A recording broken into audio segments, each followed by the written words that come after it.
नमस्कार, आप सभी का स्वागत है पीएमसी हिंदी चैनल के शो नमस्ते पीएमसी में और मैं हूं आपके साथ अंशिका। पिछले एपिसोड में हम चर्चा कर रहे थे अंबिका खन्ना जी के साथ, आपके सवालों के जवाब हम जान रहे थे और आज के इस एपिसोड में हम उनसे जानेंगे पुनर्जन्म के कॉन्सेप्ट के बारे में, आपके पुनर्जन्म के सवालों के जवाब उनसे जानेंगे और इसके साथ ही अब शुरू करते हैं सवाल जवाब श्रृंखला को। आपका बहुत बहुत स्वागत है अंबिका जी। धन्यवाद जी। तो अंबिका जी, पिछले एपिसोड में आपसे बहुत अच्छे सवालों के जवाब हमने जाने, आपने बहुत खूबसूरती के साथ सभी सवालों के जवाब दिए, एग्जाम्पल्स आपने इतने अच्छे बताए। तो उसी के साथ अब शुरू करते हैं आज के सवाल जवाब श्रृंखला को। पहला सवाल मेरा आपसे है हमारे व्यूअर्स का कि क्या हम सभी पुनर्जन्म लेते हैं? जी हाँ, हम सभी पुनर्जन्म लेते हैं और आप और मैं जब ये बात कर रहे हैं, जो हमारे व्यूअर्स हैं जो ये बात सुन रहे हैं, आसानी से कह सकते हैं कि 400 से 500 साल तो हम सब जी चुके हैं। तो उसके बाद हम इस लेवल के पहुँचे हैं कि इसके बारे में हम चर्चा कर पा रहे हैं। तो मतलब कि हम सभी, मतलब मेरा, आपका, हम सभी का पुनर्जन्म हो चुका है? सबका, जितने भी लोग आज यहाँ मौजूद हैं, जितने भी लोग हमें देख रहे हैं, सबका पुनर्जन्म हो चुका है। मानो या ना मानो, मगर ये शाश्वत सच है। तो अंबिका जी, जैसा कि आपने बताया कि हम सभी पुनर्जन्म लेते हैं, तो पुनर्जन्म से एक शब्द और दिमाग में आता है, कर्म। कहा जाता है कि हम लोग अपने कर्म को ही सेटल करने के लिए बार बार जन्म लेते हैं। तो पुनर्जन्म और कर्म, इसके क्या नियम हैं? जो पास्ट लाइफ रिग्रेशन थेरेपी है या ये पुनर्जन्म की जो ये थेरेपी है, ये आधारित ही है कॉज एंड इफ़ेक्ट पे, यानी कि जो जैसा कर्म करेगा वैसा फल भोगेगा। गीता में भी यही लिखा है। जीसस क्राइस्ट के बारे में अगर पढ़ें तो उन्होंने भी यही कहा है, whatever you sow so shall you reap, यानी कि अगर आप बबूल का पेड़ बोगे तो आम की इच्छा तो करिएगा ही मत। बबूल यानी कि कांटे ही मिलने वाले जी।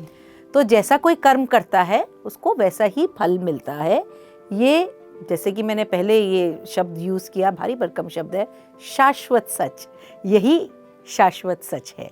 कर्म, जैसे कि आपने बताया, कर्म का फल हमने समझ लिया। अब पुनर्जन्म के बारे में जानना चाहूँगी, इसके क्या नियम होते हैं? पुनर्जन्म एक हमारी सबकॉन्शियस में ऑलरेडी एम्बेडेड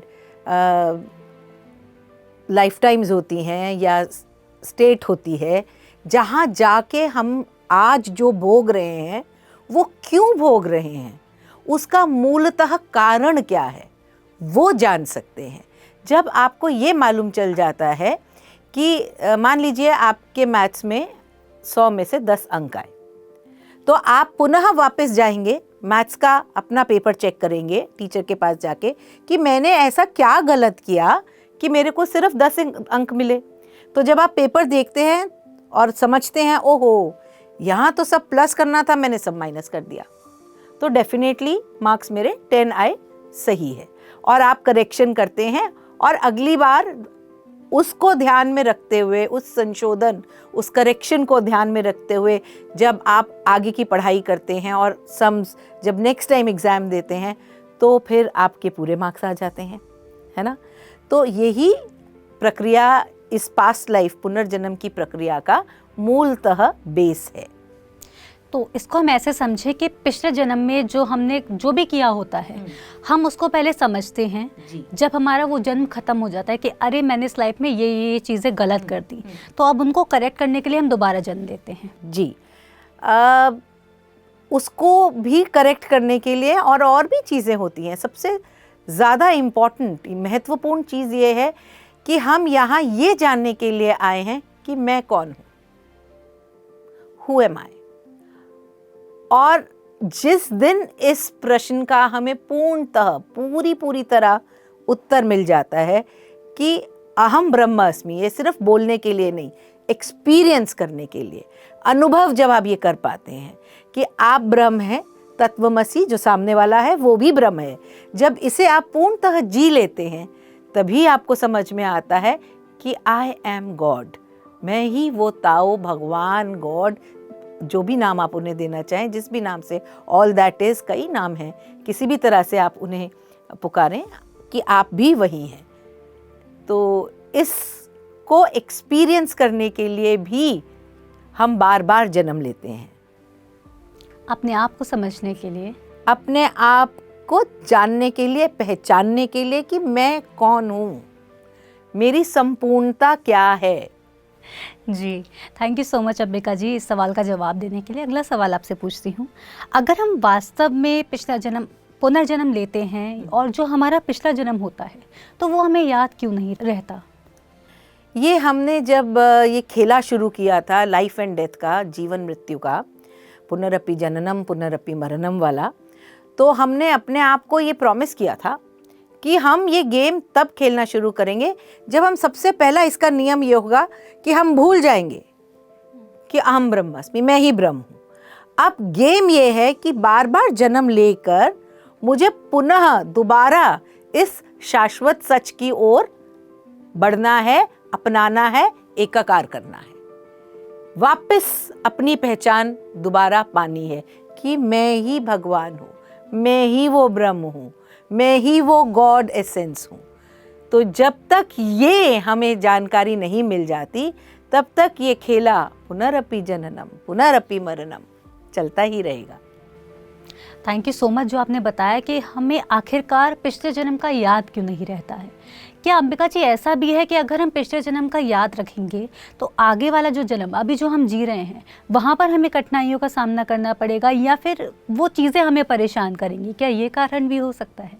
ज़्यादातर ऐसा नहीं होता। अगर आप अटके हैं वहाँ तब जो आप कह रहे हो वो संभव हो सकता है, लेकिन ज़्यादातर नहीं होता। मैंने स्वयं से अपनी तकरीबन 100 पास्ट लाइफ्स देखी हैं और हर पास्ट लाइफ से मैंने अपने आप को बेहतर जाना है। हम अंग्रेज़ी में बोलते हैं कि we are a sum total of all our past lives, यानी कि हम अपनी सारी पास्ट लाइफ्स का मिश्रण है। तो अगर हम उन सब का मिश्रण है तो डेफिनेटली हम आगे ही बढ़ेंगे ना। जैसे कि अगर आपने कॉलेज जाना है तो स्कूल में प्रेप से लेके नर्सरी से लेके 12वीं कक्षा तक की पढ़ाई ख़त्म करने के उपरांत ही तो आप कॉलेज में जा सकते हो। तो ऐसे ही ये सारी लाइफ टाइम्स पार करते करते क्या होता है कि हर क्लास में हम कुछ नया सीखते हैं, कुछ बेहतर सीखते हैं, कुछ गहरा सीखते हैं। इसी तरह से हर लाइफ टाइम में, चाहे आप मानो चाहे ना मानो, चाहे आपने उसके लिए स्पेशली कुछ कार्य किया हो या नहीं किया हो, लेकिन हर लाइफ टाइम में आपकी उन्नति होना सुनिश्चित है ही। जैसे जीवन में आज अगर आप देखो कि जो भी आपके पिछले लाइफ के चैलेंजेस होते हैं, जब आपके पास ऐसे कोई घड़ी आई जो कि समस्या से भरी हुई थी और दुखद थी शायद, लेकिन जब वो घड़ी, वो जो क्षण है, जब वो पार आपने कर लिए, उसके बाद उसके कई सालों के बाद आपको रियलाइज़ होता है कि मैं पहले कैसी थी ना, आज देखो मैं कितनी इम्प्रूव हो गई।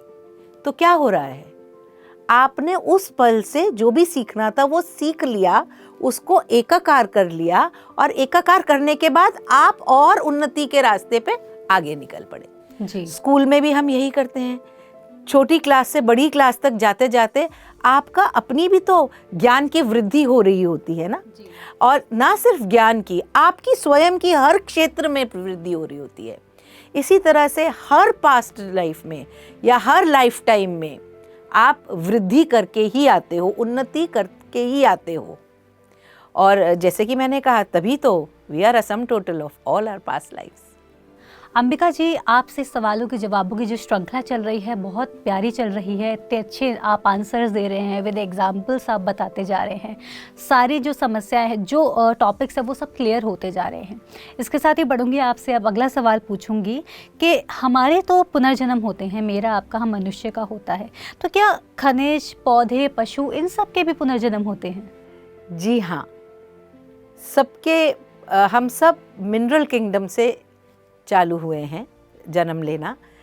तो जो हमारे वेद पुराण में लिखा है ना, 84 लाख योनियों के बाद हमें मनुष्य का जीवन मिलता है, वो सत्य है। तो ये जब हम 84 लाख योनियां हैं बोल रहे हैं, तो इसके अंदर mineral kingdom, plant kingdom, animal kingdom, ये सारी किंगडम्स आती हैं। यहाँ हम सब कुछ बन के, सब तरह के एक्सपीरियंसेस लेके, चाहे वो आप मैमल हैं, आप आकाश में उड़ने वाले जितने भी तरह के पक्षी हैं वो भी बन के आए हैं, कीड़े मकोड़े भी बन के आए हैं, पानी के भी इतने सारे जानवर हैं, वो सब हम बन के उन सब श्रेणियों को पार करते करते करते करते 84 लाख योनियों के बाद इस इंसान की योनि में प्रवेश करते हैं। तो देख लीजिए कितना काम करना पड़ता है मनुष्य बनने के लिए। बिल्कुल। तो जैसे कि आपने बताया कि हम ये जो 5 किंगडम्स हैं, इन सबको पार करते हुए हम आते हैं।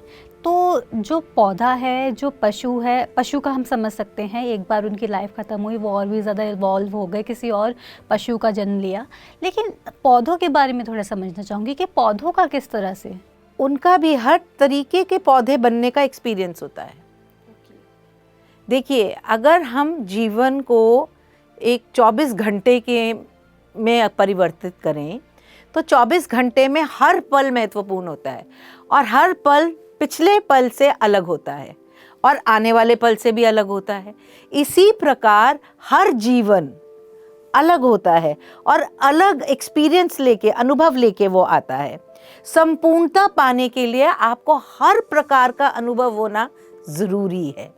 इसीलिए जब हम मिनरल बनते हैं तो हम कई प्रकार की मिनरल किंगडम से होते हुए गुजरते हैं, फिर प्लांट किंगडम में आते हैं, फिर कई प्रकार के प्लांट किंगडम्स में जाके फिर हम एनिमल किंगडम में आते हैं, फिर कई प्रकार के एनिमल किंगडम से होते हुए इंसान बनते हैं। इंसान में भी हम 5P लाइफ टाइम्स जीते हैं।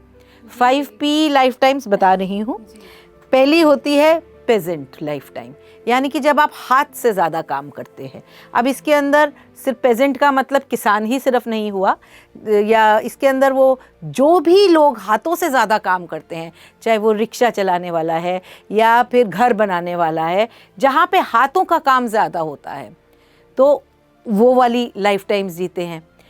पेजेंट लाइफ टाइम के बाद आती है प्रिंसली लाइफ टाइम, इसकी ऑपोजिट, जहाँ पे आप ऐशो आराम का जीवन व्यतीत करते हैं। राजा, महाराजा, राजकुमार, राजकुमारी या किसी ऐसे बड़े से ओहदे पे आप रहते हैं जिसमें ऐशो आराम बेशुमार आपको मिलता है।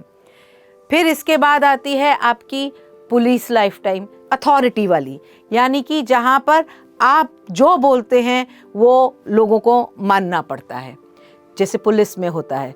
तो वो कोई भी ऑर्गेनाइजेशन हो सकती है, मंत्री बन सकते हैं, तो वो अथॉरिटी वाली लाइफ टाइम्स होती हैं। तो वो थर्ड हो गई। फिर हो गई आपकी प्रीस्टली लाइफ टाइम्स।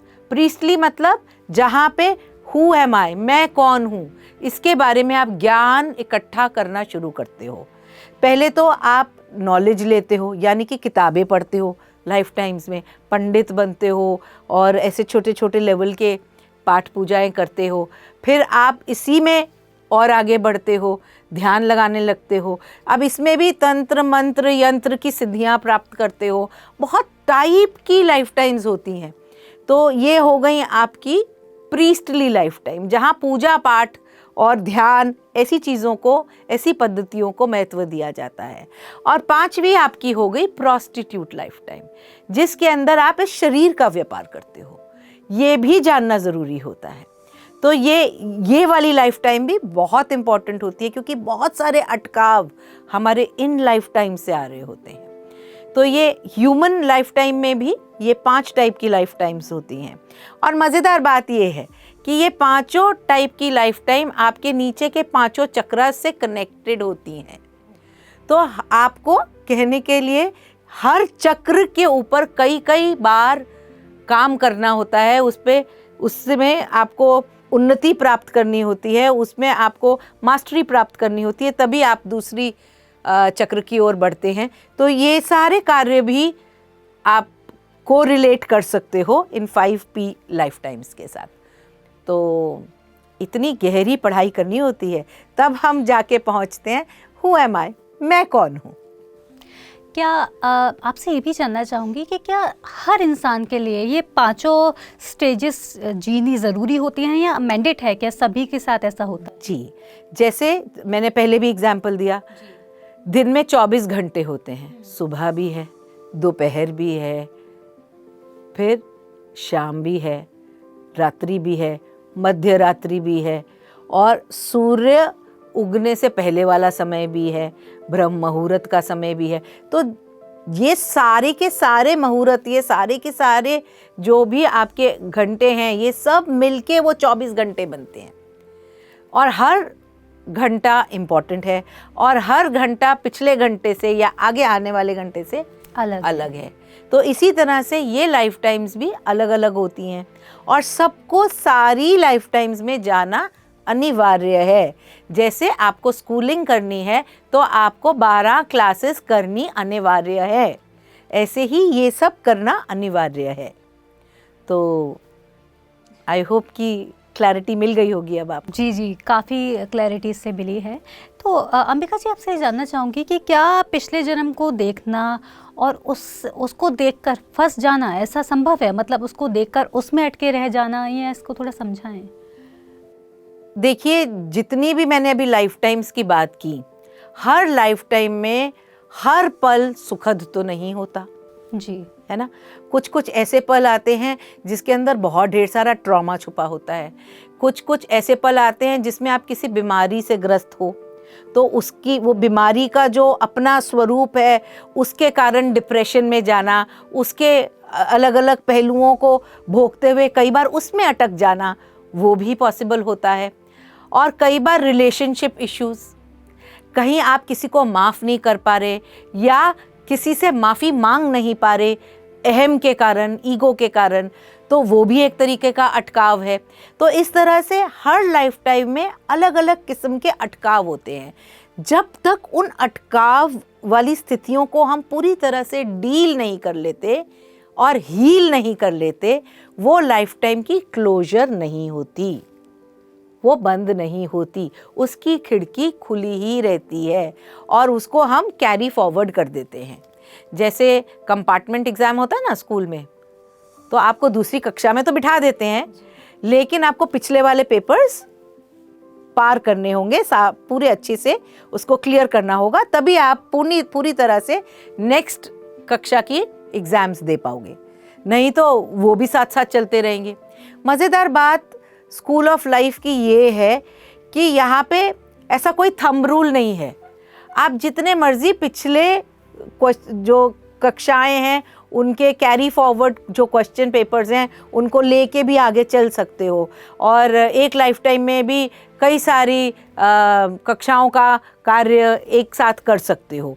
तो ये पॉसिबिलिटी एज ह्यूमन हमारे को मिली होती है, ये वरदान बोले तो हमें मिला होता है कि हाँ, स्कूल ऑफ लाइफ में एक तो आप कुछ भी कभी भी कितना भी रिपीट कर सकते हो, यानी कि कोई अंकुश नहीं है कि अगर आपने 3 बार ये 5th स्टैंडर्ड पार नहीं किया तो आपको डिटेन कर देंगे, 4थी कक्षा में भेज देंगे। नहीं, आप 5वीं कक्षा में 5000 लाइफ टाइम्स बिता सकते हो, अलाउड है। वो एक थीम के ऊपर चलती जाती है, एक पैटर्न के ऊपर चलती जाती है। तो कितनी कितनी लाइफ टाइम्स हम एक ही कक्षा में बिता देते हैं, तब तक जब तक हमें उसके बारे में जो भी एग्ज़ाम्स क्लियर करने हैं, जो भी ज़िंदगी के एग्ज़ाम है, वो आप क्लियर नहीं कर लेते तब तक। और कई बार हम उसको कह देते हैं नहीं हो रहा, अब हम आगे बढ़ते हैं, ये वाला जो क्लास के एग्ज़ाम्स हैं ये हम 10th क्लास के साथ दे देंगे, तब तक हमें समझ काफ़ी आ जाएगी। तो ये भी पॉसिबिलिटी है। स्पिरिचुअलिटी का सिर्फ एक रूल होता है, नो रूल्स। तो इसीलिए कुछ भी पॉसिबल है और कितना भी आपका करना पॉसिबल है। तो आई होप कि हमारे दर्शकों को और आपको समझ आ गई होगी कि ये ट्रॉमास और ये इनको डील करने के लिए बार बार हम पिछले जन्मों में क्यों जाते हैं, क्यों वो हमारे आज के जीवन में हस्तक्षेप करते हैं और क्यों उनके कारण हम आज जीवन में अटक जाते हैं। क्योंकि एक वो विंडो खुली हुई है ना, वो पेपर क्लियर नहीं हुए ना, उनको करना बहुत ज़रूरी है। जिस दिन वो कर लोगे वो विंडो बंद हो जाएगी और आप हल्के हो जाओगे। तो अंबिका जी, अब आपसे ये जानना चाहूँगी, जैसा कि आपने बताया कि पुनर्जन्म के बारे में, पास्ट लाइफ्स के बारे में, तो पास्ट लाइफ्स के बारे में जानने के लिए जो आप करवाते हो, पास्ट लाइफ रिग्रेशन जो आप कराते हो, इसके बारे में काफ़ी लोगों को लगता है अरे यार ये क्या चीज़ है, ये ठीक है या नहीं है, और क्या ये मुझे भी करनी चाहिए, क्या सबको करना चाहिए या नहीं, ये इसके बारे में जानना चाहूँगी। मेरे पास ऐसे बहुत सारे लोग आते हैं जो इस पद्धति में विश्वास नहीं करते, लेकिन वो बेचारे फंसे हुए हैं कि उनको ऐसी ऐसी मेडिकल प्रॉब्लम्स हैं जो कि उनसे डील नहीं हो रही, और उनको मेडिकल साइंस ने हाथ जोड़ दिए कि हम इतना ही कर सकते हैं, इसके आगे हम आपकी सहायता नहीं कर सकते। तो मजबूरी में वो हमारे पास आते हैं। वो कहते हैं ना लास्ट नॉक, क्योंकि मृत्यु से तो बहुत सारे लोग डरते हैं और उनको लगता है कि नहीं, किसी तरह से मृत्यु टल जाए और किसी तरह से मैं ठीक हो जाऊं, तो इसलिए वो हमारे पास आते हैं। तो ऐसे ही एक उदाहरण मैं देती हूँ। एक बहुत बड़े से एमएनसी में एग्जीक्यूटिव पद्धति पे एक महोदय थे जो मेरे पास आए। उनकी गर्दन में अटकाव था, यानी कि वो ऐसे करके बैठते थे, ऐसे ही करके चलते थे, ऐसे ही करके सोते थे। उनकी गर्दन सीधी नहीं होती थी और ना वो ऐसे करके या ऐसे करके अपनी गर्दन मोड़ सकते थे, वो ऐसे ही अटकी रहती थी। तो जब वो मेरे पास आए तो उन्होंने मुझे आते ही सबसे पहले बोला कि मैडम मुझे ना इसमें विश्वास नहीं है, प्लीज़ आई एम सॉरी, और मैं अपनी वाइफ को खुश करने के लिए आया हूँ। तो मैंने कहा देखिए, जिस पल आप ये सेशन लेंगे उस पल, उस मोमेंट में आप सिर्फ जो हो रहा है उसको होने दें, उस समय उस पे विश्वास रखें। तो बाकी देखते हैं, कोशिश करना हमारा काम है, बाकी तो हरी इच्छा। तो उन्होंने बोला ठीक है, मैं अपनी वाइफ को खुश करना चाहता हूँ और अपने आप को भी एक मौका देना चाहता हूँ कि एक ये न्यू थेरेपी है, ट्राई करते हैं। तो उनको मैंने जब सेशन में लेके गई तो उन्होंने past life as a cartoon देखनी शुरू करी। जैसे कार्टून होते हैं ना, मेरे को तो ऐसे लग रहा है जैसे कोई कार्टून नेटवर्क का कोई कार्टून मैं दिख रहा हूँ। हर एक जो भी जिस भी कनेक्ट कर रहे थे पर्सन से, वो कार्टून की तरह से अपीयर हो रहा था उनके विजन में। तो मैंने उनको बोला कोई बात नहीं, एज कार्टून ओनली आप देखो उसको, think it is an animation movie, कि आप ऐसे ही देखो, और जब ये बस जो मैं कहती जा रही हूँ मेरी मार्गदर्शिता फॉलो करते जाइए, मेरी गाइडेंस फॉलो करते जाइए। और उन्होंने कहा ठीक है, और उन्होंने उस पल के लिए पूरी तरह से उस पर विश्वास कर लिया, और जो भी उसका लेसन था या जो भी सेशन था वो बखूबी कंप्लीट कर लिया। और जब वो बाहर निकले तो वो हंसने लग गए कि मैडम आपने तो बहुत अच्छा कार्टून शो मुझे आज दिखा दिया, तो मैं अपनी बेटी के साथ ज़रूर शेयर करूँगा, she is very fond of cartoons. मैंने कहा वेरी गुड सर। मैंने अपनी तरफ से पूरा काम किया था, बहुत तन मन से काम किया था उस सेशन में। और उसके 2 महीने बाद उनकी वाइफ मेरे पास आई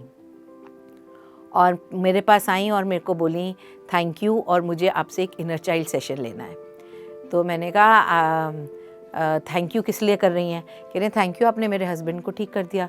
मैंने कहा मेरे को तो कोई ऐसा फीडबैक मिला नहीं, उन्होंने भी नहीं मुझे बताया। कहते हैं हाँ, उनको बहुत शर्म आ रही थी आपको ये बताने में, क्योंकि उन्होंने काफ़ी उपहास किया था इस थेरेपी का। और मैंने कहा तो उनको 2 महीने लग गए ठीक होने में। कहती है नहीं, वो ठीक तो 2 हफ्ते में ही हो गए थे, पर उन्होंने रियलाइज़ नहीं किया। एक दिन वो सोफ़े पे लेटे हुए थे, सोफ़े की जो बाँह होती है, आम होती है, उसके ऊपर सिर रख के। कह रही अपने आप में वही चमत्कारी बात थी, क्योंकि जिसकी गर्दन अटकी हुई है वो सोफ़े के बाँह के ऊपर सिर टिका के ऐसे नहीं खेल सकता। और बेटी उनके पेट पे बैठी हुई थी और वो घोड़ा घोड़ा खेल रही थी, और उसके साथ वो हिलडुल भी रहे थे, और उनकी गर्दन नॉर्मली मूव कर रही थी। मैं देख रही थी, पर मैं चाहती थी ये खुद से रियलाइज़ करें। और उसके बाद थोड़ी देर बाद उन्होंने करवट बदली और वहीं पे पिलो रख के सो गए। जब सो के उठे तो उठ के उन्होंने बोला आज तो कमाल हो गया। तो उन्होंने बोला क्या कमाल हुआ? कि मैं आज ऐसे इस करवट सो पाया। तो उन्होंने बोला ये कमाल तो मैंने पहले ही देख लिया था जब आप खेल रहे थे बिटिया के साथ। तो तब उन्होंने रियलाइज़ किया कि हाँ, मेरी गर्दन तो मुड़ रही है, हाँ ये तो ठीक हो गई। और कब ठीक हुई ये उन्हें भी नहीं समझ में आया। तो घर में जब ऐसे बच्चे के साथ खेलते खेलते ही दोनों हस्बैंड वाइफ ने रियलाइज़ किया। तो तब उनकी वाइफ मेरे पास आई और आई वॉज वेरी हैप्पी। मैं बहुत खुश थी कि चलिए मिशन अकम्प्लिश्ड, जिस कारण से वो मेरे पास आए थे वो हो गया। तो ऐसे ऐसे बहुत सारे लोग आते हैं जिनको विश्वास नहीं होता, तो हम उनकी हेल्प ज़रूर करते हैं अगर वो वाकई में वो हेल्प लेने के लिए तैयार हैं तो। अंबिका जी, जैसे कि आपने एक एग्जाम्पल बताया था जिसमें आपने एक व्यक्ति की हेल्प की थी उनका पास्ट लाइफ रिग्रेशन कराने में, उसमें आपसे जानना चाहूँगी इसमें क्या कारण आपको पता चल पाया कि उनका जो नेक में जो प्रॉब्लम थी उसमें रीज़न क्या था? हाँ, क्योंकि ये सारी चीज़ें कॉन्फिडेंशियल होती हैं तो मैं आपके साथ शेयर नहीं कर सकती। बहुत सारे लोग हमें अनुमति दे देते हैं कि आप शेयर कर लीजिए, मगर बहुत सारे लोग होते हैं जो अनुमति नहीं देते। तो कॉन्फिडेंशियल चीज़ों को मैं नहीं सबके बीच ला सकती, तो वो मैं नहीं परिस्थिति बता सकती। लेकिन मैं और बहुत सारे एग्जाम्पल्स दे सकती हूँ जो मेरे को परमिशन मिली भी है। उन्होंने बोला नेम चेंज करके आप हमारे जो भी सेशंस हैं उनके बारे में आप लोगों को ज्ञान। प्लीज़ बताइए, एक एग्जाम्पल शेयर कीजिए, एक छोटा सा। अच्छा, तो इसी बात पे विश्वास ना रखने वाली एक और मेरे पास एयर होस्टेस आई थी और वो एक उनके बॉयफ्रेंड मेरे पास, वो भी पायलट थे, वो लेके आए थे और उनको उस एयर होस्टेस को फियर ऑफ फ्लाइंग हो गया था। अब आप सोचिए, air hostess, fear of flying, ये फोबिया, तो वो ग्राउंड हो गई थी। उसको पैनिक अटैक्स आने लग गए थे। जैसे ही एक पर्टिकुलर हाइट पे प्लेन जाता था तो उसको पैनिक अटैक आने लग गया था और कभी भी नहीं आया। कुछ जब वो मेरे पास आई, मेरे पास आने से 6-1 महीने पहले से ही ये सब कुछ होने लग गया। उन्होंने बहुत सारे साइकेट्रिस्ट को दिखाया, बहुत ट्रीटमेंट कराया। 6 महीने तक वो भटकती रही लेकिन कहीं सेटिस्फैक्शन नहीं मिली। तो उनके जो ये बॉयफ्रेंड थे, इनके किसी मित्र ने मेरे से सेशन कराया था, वो भी पायलट थे। तो उन्होंने बताया होगा कि ये एक थेरेपी है और ये एक है मैडम जो करती हैं, आप चाहें तो आप चले जाइए, आजमा लीजिए। तो ये दोनों मेरे पास आए और आके उन्होंने मुझे कहा कि ऐसे फियर ऑफ फ्लाइंग हो गया है मैम को, तो बट प्रॉब्लम ये है कि इनको विश्वास नहीं है। तो मैंने उनको बोला, आप मान लीजिए कि ये आपकी इमेजिनेशन होगी, होती नहीं है, लेकिन आपकी सहूलियत के लिए ये मान लेते हैं। मगर इस इमेजिनेशन से अगर आपका फियर ऑफ फ्लाइंग ख़त्म हो जाता है और आपकी नौकरी बच जाती है तो क्या आप करना चाहेंगी? तो उन्होंने बोला हाँ, मैं बिल्कुल करना चाहूँगी। दूसरी बात ये थी कि उनको वो क्लैरवॉइंट नहीं थी, उनको विजन्स नहीं आ रहे थे। अब पास्ट लाइफ रिग्रेशन थेरेपी में ये मिथ्या है, लोग सोचते हैं कि सिर्फ जब आपको विजन्स आते हैं तभी आप पास्ट लाइफ में जा पाते हैं। नहीं, आप काइनेस्थेटिकली भी फीलिंग सेंटर से भी जान सकते हो, ऑडिटरी आप सुन के भी जा सकते हो। तो बहुत अलग अलग 5 सेंसेस होती हैं, 5 में से किसी भी एक सेंस के थ्रू आप पास्ट लाइफ में जा सकते हो और वहाँ से ठीक होके आ सकते हो। हमारा मकसद है आपको उस रूट कॉज तक ले जाने का, उस मूलतः कारण पर ले जाने का, जहाँ पर इस बात की जड़ है कि आज जो आप भोग रहे हो वो क्यों भोग रहे हो, और अगर उसको ख़त्म करना है तो ऐसा क्या है जो आपको करना ज़रूरी है। लेसन हमेशा एक ही होता है, वो होता है लव, प्यार। और प्यार का जो दूसरा स्वरूप है वो है फॉरगिवनेस, या मांगना या देना। तो ये फॉरगिवनेस अपने आप को भी होती है। कई बार हम गिल्टी होते हैं, अपने आप को माफ़ नहीं कर पा रहे होते, जो इन एयर होस्टेस के साथ हुआ था। तो ये एक ऐसी पास्ट लाइफ में गई जिसमें ये अपने 2 बच्चों के साथ और काइनेस्थेटिकली गई, फीलिंग सेंटर से गई, देख नहीं रही। मैं उनसे पूछती जा रही थी कि आपको क्या लग रहा है। तो जो उनकी कहानी थी कि वो एक पूर्व जन्म में गई, पिछले जन्म में गई, जहाँ पर वो अपने 2 बच्चों के साथ एक शिप में एक सी क्रॉस कर रही थी और वहाँ पर वो जो शिप है वो रॉक्स के साथ भिड़ जाती है, टाइटैनिक की भांति समझ लीजिए, और वो जो डूबने लगती है। तो जब वो शिप डूबने लगती है तो वो ऐसे टिल्ट हो जाती है, टेढ़ी हो जाती है।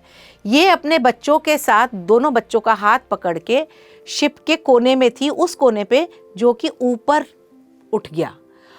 वो इतनी तीव्रता से शिप ऊपर उठा कि उसके उठने के तीव्र गति के कारण मैडम ने अपनी बच्चों के दोनों के हाथ गलती से छोड़ दिए। एक एक करके दोनों बच्चे उनकी आंखों के सामने डूब गए और उनकी मृत्यु हो गई। उनके शव उन्होंने तैरते हुए उन्होंने फील किया, महसूस किया कि मैं उनके देख रही हूँ। और ज़ोर ज़ोर की वो सेशन में चीखने लगी, चिल्लाने लगी और चीखते चीखते ही उनको हार्ट अटैक आ गया। और इस हार्ट अटैक के कारण क्योंकि उनकी उस समय गिल्ट इतना स्ट्रॉन्ग था कि मैंने अपने बच्चों को के हाथ छोड़ दिए, अगर मैंने पकड़े रखती तो शायद हम लटके रह जाते और कोई हमें बचा लेता और हम तीनों बच जाते। इस गिल्ट के कारण उनको वो हार्ट अटैक आया, जिससे उनकी भी मृत्यु हो गई।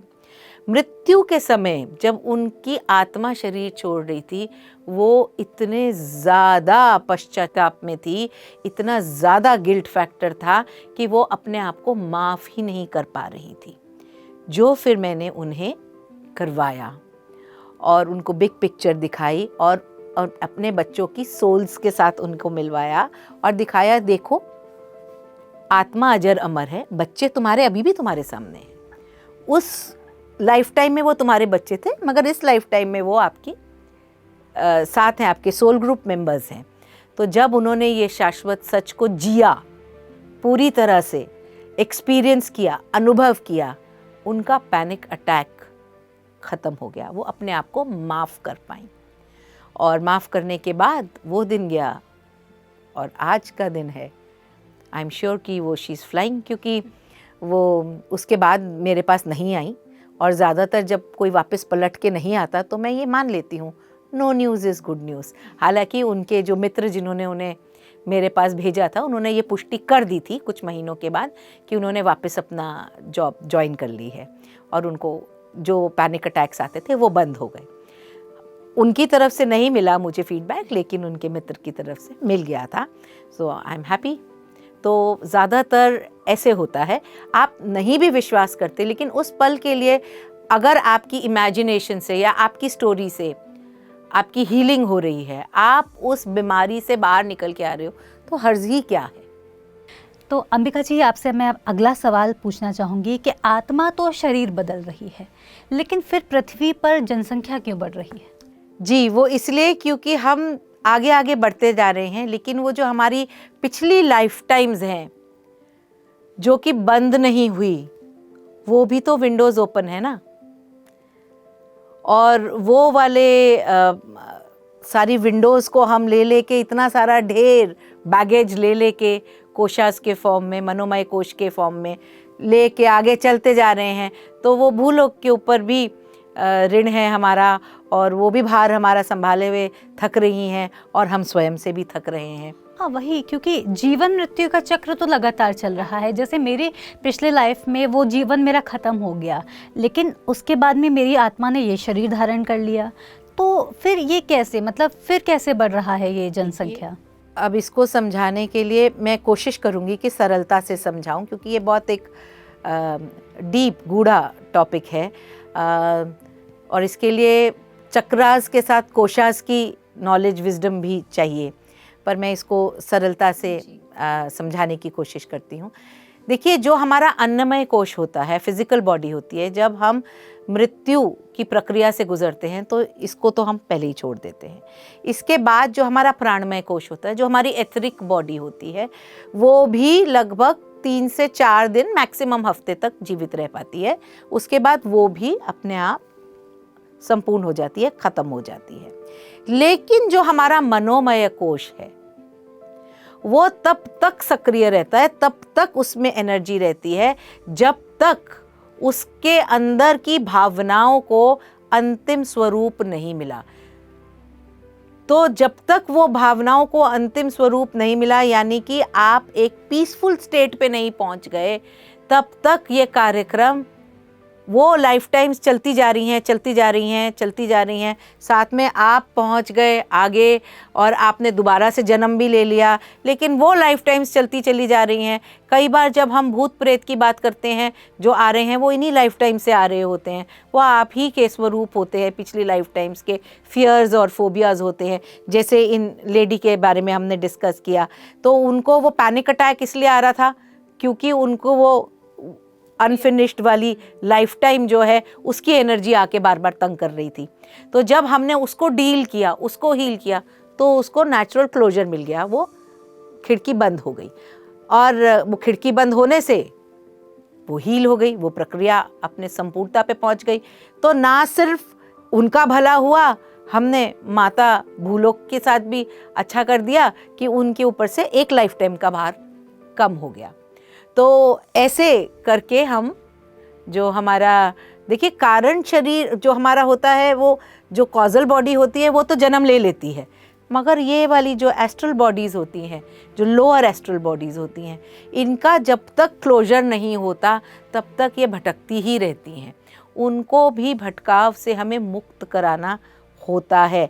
पास्ट लाइफ थेरेपी एक ऐसी प्रक्रिया है जिससे आपका भी भला हो रहा है, आपकी वो पास्ट लाइफ एस्ट्रल बॉडी का भी भला हो रहा है और मदर अर्थ का भी भला हो रहा है। तो मैं तो इसको बहुत ही सशक्त प्रक्रिया मानती हूँ। तो ऑल लेवल पे ये वर्क करते हैं। तो अम्बिका जी, आपसे अगला सवाल है मेरा कि क्या ये जो हमारा पास्ट लाइफ है, इसको देखना एक कल्पना की उपज है या ये सत्य है? ये अगला जो सवाल है हमारे व्यूअर का है। कल्पना जैसा कुछ भी नहीं होता। हर एक चीज़ का रेफरेंस टू कॉन्टेक्स्ट होता है।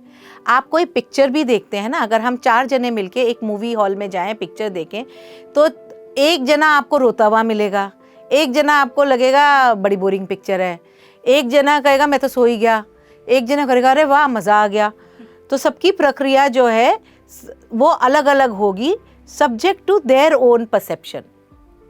ठीक है, तो जब आप किसी चीज़ से ट्रिगर होते हो, कोई चीज़ आपको हिलाता है, डुलाता है, तो इसका मतलब ये होता है कि इसकी आपकी किसी प्रीवियस लाइफ टाइम से या किसी प्रीवियस स्टेट में, चाहे वो इस लाइफ टाइम की हो या पूर्व जन्मों की हो, कहीं से उसका कनेक्ट है। इमेजिनेशन जब हम करते हैं, जब हम कुछ भी इमेजिन करते हैं, तो जैसे अगर मैं आपको बोलूं कि मेरे लिए घर डिज़ाइन करो, इमेजिन करो, आप अभी मेरे को बताओगे हाँ आप ऐसा ऐसा ऐसा घर बनाओ, लेकिन अगर मैं आपसे 1 हफ्ते बाद पूछूं आपने मेरे लिए वो घर डिज़ाइन किया था ना, अनलेस कि आपने उसको पेपर पे उतारा हो, अनलेस कि वो आपके ड्रीम हाउस से कनेक्ट करता हो, यानी कि रेफरेंस टू कॉन्टेक्स्ट है, तो इमेजिनेशन ठहर नहीं पाती कुछ घंटों के बाद। आप कहोगे मुझे तो याद ही नहीं, उस टाइम जो जो आपने बोला, मैंने जो मुझे लगा ठीक मैंने कर दिया। वेयर एज जब रेफरेंस टू कॉन्टेक्स्ट है, जो आप अनुभव कर चुके हो, वो और गहराइयों तक ले जाता है, फिर आप उसके बारे में और भी ज़्यादा डिटेल में बता सकते हो। ऐसा ही पास्ट लाइफ के बारे में होता है, यदि आप मानते हैं तो भी, नहीं मानते हैं तो भी।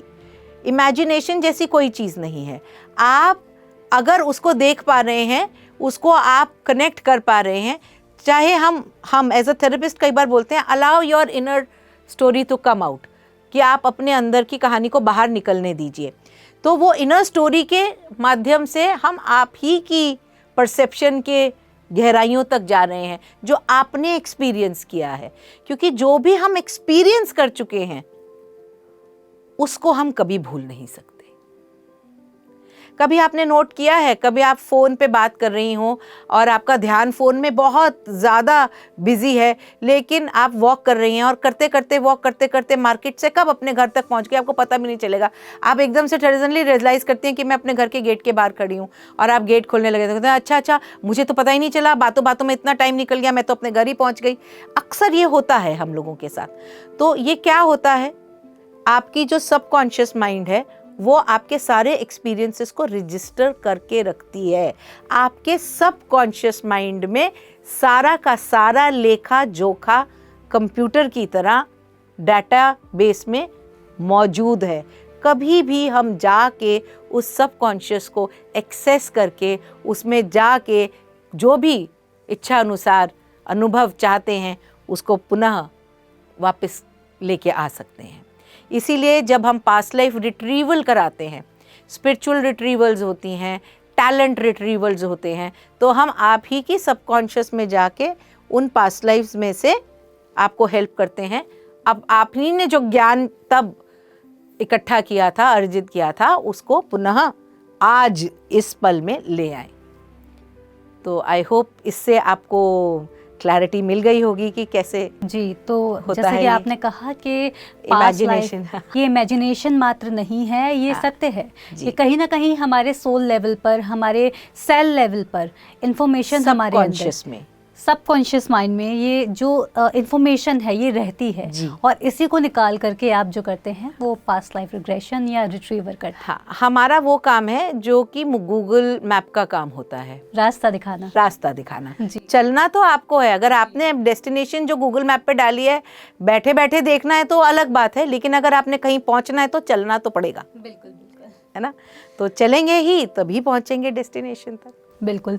और रास्ता दिखाने का काम जो आप कर रहे हैं, मुझे लगता है कि काफ़ी सारे व्यूअर्स को इससे सही रास्ता दिखेगा और काफ़ी सारे लोग आपके पास आएंगे और समझेंगे कि किस तरह से पास्ट लाइफ को समझ के अपने प्रेजेंट लाइफ के हर्डल्स को ख़त्म कर सके। इसका श्रेय मैं डॉक्टर न्यूटन और डॉक्टर लक्ष्मी को देना चाहूँगी, जो मेरे मेंटोर हैं, मेरे गाइड्स हैं, मेरे गुरुजन हैं, जिनके अंदर मैंने ट्रेन किया है और उन्होंने ही मुझे इतना काबिल किया है कि मैं आज ये सब कार्य बखूबी कर पा रही हूँ। तो अंबिका जी, आपसे मेरा अगला सवाल है। हमारे एक व्यूअर कहती हैं कि इन्होंने पास्ट लाइफ रिग्रेशन कराया था, लेकिन वहाँ से वो सेशन लेने के बाद जब ये वापस भी आ गई हैं, लेकिन वो चीज़ें इनकी आंखों के सामने घूमती रहती हैं, बार बार वही चीज़ें याद आती हैं, तो इन्हें क्या करना चाहिए? जो थेरेपिस्ट होता है ना, जो ये सेशन लेता है, उसकी अपनी साधना और अपना ज्ञान कितना है ये बहुत ज़रूरी होता है। जैसे हम एक सर्जन के पास जाते हैं जो सर्जरी करता है, अगर सर्जरी अच्छी से ना की जाए, सूचर्स यानी कि जो स्टिचेस होते हैं वो अच्छी से नहीं किए जाएं, तो क्या होता है, पस पड़ जाती है और वो पस जो है घाव में बदल जाती है और कई बार तो वो जानलेवा भी हो जाती है। उसी प्रकार से पास्ट लाइफ थेरेपी भी है। बहुत सारे लोग जो हैं 2 दिन की वर्कशॉप करके बिना किसी ट्रेनिंग के दूसरों का पास्ट लाइफ सेशन करने लग जाते हैं। या ऐसा भी होता है कि बहुत सारे ऐसे लोग हैं जिन्होंने अच्छी से प्रैक्टिस नहीं करी या खुद से वो साधना नहीं करते, खुद से ध्यानी नहीं है, खुद अपने ऊपर काम नहीं कर रहे, अटपटा सा सेशन कर देते हैं। उस केस में भी जो भी व्यक्ति आपके पास आता है, उसके अटकने की संभावना काफ़ी ज़्यादा हाई हो सकती है। तो आपको जब भी किसी थेरेपिस्ट के पास जाना हो, उसके बारे में अच्छी से ठोक बजाकर जांच करके फिर जाएं। ऐसा बहुत बार होता है, हमारे पास ऐसे केसेस आते हैं जो कि वो कहते हैं कि हम उस लाइफ टाइम में अटक गए। क्यों अटक गए? क्योंकि उसका क्लोजर ठीक से नहीं हुआ, जो बहुत इम्पॉर्टेंट होता है। जैसे कि मैंने अभी आपको बताया, साइकिक सर्जरी के समान होता है पास्ट लाइफ थेरेपी का एक सेशन। तो उसकी जो एंडिंग होती है, क्लोजर होती है, वो जब अच्छी से हो जाती है तब आप अटकते नहीं हैं। मगर अगर अच्छी से नहीं हुई है किसी भी कारणवश, तब आप उस पास्ट लाइफ में अटक जाते हैं। तो मेरे पास जो लोग आते हैं उनको पुनः उस लाइफ टाइम में ले जाती हूँ और उसका क्लोजर ठीक से कराती हूँ और उसके बाद वो वहाँ अटकते नहीं हैं। हाँ, वो पास्ट लाइफ नहीं भूलेंगे, उस पास्ट लाइफ को याद करेंगे, लेकिन उस पास्ट लाइफ को याद करके वो सशक्त होंगे, उससे वो डिप्रेशन में नहीं जाएंगे, वो परेशान नहीं होंगे। तो पास्ट लाइफ थेरेपी जो होती है वो आपको सशक्त करती है, आपको आगे बढ़ने के लिए प्रेरित करती है। आपने ये लेसन, मुझे सपोजिंग मेरे पास कोई आया और वो मुझे पूछता है कि मुझे इतना ज़्यादा गुस्सा, आवेश क्यों आता है, ऐसे अपने किसी, मैं एग्जाम्पल के साथ बताती हूँ। मेरे पास एक मदर इन लॉ आई, वो कहती थी कि मेरे को अपनी डॉटर इन लॉ मैंने ही चूज़ करी है, मैं ही बहुत खुशी खुशी अपने बेटे की शादी करके उनको घर में लेके आई हूँ, उन्होंने बोला कि मुझे नहीं मालूम कि क्यों एकदम से शादी के बाद मुझे अपनी बहू की शक्ल भी देखने का मन नहीं करता, और उसके हाथ से खाना परोस के खाना तो मुझे ऐसे लगता है कि कोई जहर दे दे तो बेटर है। इतने स्ट्रॉन्ग वर्ड्स उन्होंने मेरे साथ यूज़ करे। तो जब मैं उनको पास्ट लाइफ में लेके गई तो उन्होंने देखा कि उस पास्ट लाइफ में वो उनकी बहन थी जिन्होंने बिफोर मैरिज ही गर्भ धारण कर लिया था अपने किन्हीं आउट ऑफ मैरिज रिश्ते से, जिसके कारण से सारे समाज में इनकी पूरे ख़ानदान की बहुत थू थू हुई थी। और उसके कारण से उनके पिताजी ने उनकी बहन की शादी ज़बरदस्ती अपने ही फैक्ट्री में काम करने वाले एक कर्मचारी से करा दी थी। ये बात अलग है कि उस कर्मचारी को फिर काफ़ी पैसे दिए और अच्छा ओहदा दिया ताकि वो बहन को सुखपूर्वक और उसके परिवार को सुखपूर्वक रखे। लेकिन उसको इस बात का गुस्सा था कि मेरी बहन ऐसा कैसे कर सकती है। तो जब मैंने उनको ये सब कुछ दिखाया और उसके बाद उनको जब मैंने क्लोजर कराया तो क्लोजर के समय मैंने उनको ये दिखाया कि देखो कि आपकी बहन की क्या मजबूरी थी। कोई भी ऐसी परिस्थिति में स्त्री अपने आप से तो जाना नहीं चाहेगी, कोई ना कोई मजबूरी तो रही होगी। तो देखो क्या मजबूरी थी। तो वो मजबूरी ये थी कि वो जो लड़का था जिससे वो प्यार करती थी उसकी डेथ हो गई थी एक्सीडेंट में, और वो इतने सदमे में आ गई थी कि वो बिल्कुल हक्की बक्की रह गई थी। जब तक उसने वो सदमे से बाहर निकली उसको रियलाइज़ हुआ कि वो गर्भवती है, और तब तक गर्भ काफ़ी ज़्यादा टाइम का हो चुका था, तो वो उसको गिरा नहीं सकती थी, और ये सारी चीज़ें उसका अगला रिज़ल्ट था। तो वो खुद से भी, एक तो उसको वो अपना प्रेमी नहीं मिल पाया, इसका उसको बहुत रंजिश थी, गुस्सा था भगवान की ओर कि आपने मेरे साथ ऐसा क्यों किया। और दूसरा उसको भी अपने परिवार वालों के ऊपर गुस्सा था कि आप लोगों ने मेरे से पूछने की बजाय, मेरा दुख दर्द जानने की जगह मुझे छोड़ दिया और अज्यूम ही कर लिया कि मैंने ज़रूर कुछ गलत किया होगा, मैं ही गलती में होंगी। और हालांकि हम दोनों आपके पास आके उस समय शादी करने वाले थे, और वो बहुत अच्छे ओहदे पे था जो प्रेमी थे उनके। ये सब कुछ जानने के बाद जो उनके भाई थे उस लाइफ टाइम के और इस लाइफ टाइम में उनकी सास बनी थी, उन्हें जब बिग पिक्चर समझ में आई तो वो उसे माफ़ कर पाए, और उसने अपनी बहन से भी माफ़ी मांगी, माफ़ किया भी और माफ़ी मांगी भी। और उस दिन के बाद आज का दिन है, वो दोनों सास बहू बेस्ट ऑफ फ्रेंड्स हैं और बहुत अच्छी से अपनी लाइफ जी रहे हैं। तो ये होता है प्रॉपर क्लोजर। और अगर प्रॉपर क्लोजर अगर नहीं हो, वो बीच में ही छोड़ देते, बिग पिक्चर नहीं दिखाते, तो अधूरा रह जाता ना कार्य, तो और ज़्यादा उनमें आवेश क्रोध बढ़ जाता। हाँ, आई होप इससे क्लैरिटी मिल गई होगी कि क्यों क्लोजर इतना और सही क्लोजर इम्पोर्टेंट ज़रूरी है। बिल्कुल अंबिका जी, ये सवाल का जवाब आपने इतने डिटेल में, इतने खूबसूरती के साथ में समझाया कि इसको समझ में आ रहा है इससे कि क्लोजर इसका कितना ज़्यादा ज़रूरी है। तो इससे रिलेटेड मेरे पास आपके लिए एक अगला सवाल है, और वो ये है, हमारे एक व्यूअर पूछते हैं कि पास्ट लाइफ रिग्रेशन कराने के लिए हमें कितने सेशंस लेने की आवश्यकता है? एक पैटर्न को क्रॉस करने के लिए 3 सेशन काफ़ी होते हैं मोस्टली, ज़्यादातर। ये कोई थंब रूल नहीं है, पक्की बात नहीं है, मगर ज़्यादातर एक चीज़, एक पड़ाव, एक पैटर्न को क्रॉस करने के लिए 3 सेशन काफ़ी होते हैं। और अगर उसके बाद भी नहीं कोई पास्ट लाइफ के थ्रू हील हो रहा, तो यानी कि कुछ और भी ऐड करने की ज़रूरत है। यानी कि हो सकता है कुछ इनर चाइल्ड ट्रॉमा हो सकता है कि कोई ट्रांसजेनरेशनल एंसेस्ट्रल हीलिंग की भी ज़रूरत हो, या हो सकता है कि माँ के गर्भ से कोई ऐसा भय या बिलीफ सिस्टम आ रहा है जिसको सही करने की आवश्यकता है। तो ये कहीं पे भी और भी जगहें हो सकती हैं जहाँ से ये अटकाव आ रहा हो, उन जगहों पे भी जाके देखने की ज़रूरत पड़ती है। ज़्यादातर एक पैटर्न को क्रॉस करने के लिए 3 सेशन काफ़ी होते हैं, हद बढ़ जाए 4 या 5, बस 3 मेरे हिसाब से सफिशिएंट टाइम होता है। तो अंबिका जी, आप इतना कमाल का काम कर रहे हैं, लोगों की ज़िंदगियां परिवर्तित कर रही हैं। आपसे जानना चाहूँगी कि आपने ये पास्ट लाइफ रिग्रेशन का करने की प्रेरणा आपको कहाँ से मिली? आपने ये सब कहाँ से सीखा? प्रेरणा तो मेरी स्वयं से ही हुई। जब मेरी जेठानी का दूसरा बेटा पैदा हुआ तो मुझे लगा ये मेरा ही बेटा है। तो मैं इस प्रश्न के उत्तर में लग गई कि आया तो वो वहाँ से, लेकिन मुझे लगता है कि मेरा बेटा आ गया और मेरी मातृत्व की जो इच्छा थी वो पूरी हो गई, संपूर्ण हो गई। मुझे मेरा बेटा मिल गया, अब मुझे और बच्चा नहीं चाहिए।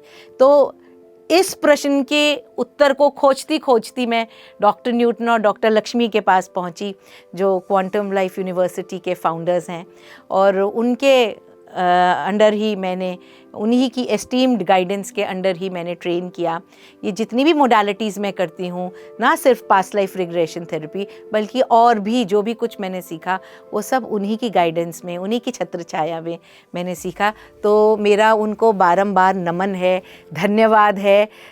शब्द कम पड़ते हैं उनके बारे में कुछ कहना, ऐसा मुझे लगता है जैसे सूर्य को रोशनी दिखाना। तो वो मेरे लिए सूर्य समान है, दिग्गज, और बस उन्हीं की छत्र छाया में हम ये कार्य सुकार्य करते जा रहे हैं और वही हमारी प्रेरणा भी है, और लाइफ कंटिन्यूज। मैम, अब वक्त हो चला है आज के इस एपिसोड को यहीं विराम देने का, तो जाते जाते आपका एक मैसेज जानना चाहूँगी हमारे व्यूअर्स के लिए। तो मैं ज़्यादातर सबको यही कहती हूँ, बहते चलो, कीप फ्लोइंग। जो हो रहा है अच्छा हो रहा है, बढ़िया हो रहा है, जस्ट कीप फ्लोइंग। उस नदी के समान बहो जो कि डरती नहीं है कि आगे कितनी बड़ी बड़ी चट्टानें आ रही हैं। अगर वो चट्टानों को भेद नहीं पाती तो वो क्या करती है, नदी उसके आसपास से होके चलती जाती है, कभी भी उस चट्टान को भेदने की वो कोशिश नहीं करती। लेकिन अगर 2-3 किलोमीटर आगे बढ़ जाती है और पीछे मुड़ के देखती है तो वो कब चट्टान पानी के अंदर समा गया पता भी नहीं चलता। तो बस नदी की तरह सिर्फ बहते जाओ, सब कुछ अपने आप हो जाएगा। अटकाव की स्थिति मत आने दो, बहते रहो। Thank you so much Ambika ji, आप यहाँ आए, आपने अपना कीमती समय दिया, बहुत बहुत धन्यवाद। Thank you, thank you. तो दर्शकों, इसी के साथ आज के इस एपिसोड में इतना ही। आज के एपिसोड में हमने अंबिका खन्ना जी से पुनर्जन्म के बारे में और पास्ट लाइफ के बारे में जाना, आपके सवालों के जवाब उनसे जाने। आशा है कि आपको ये एपिसोड पसंद आया होगा। इसी उम्मीद के साथ लेती हूँ आपसे आज्ञा। नमस्कार।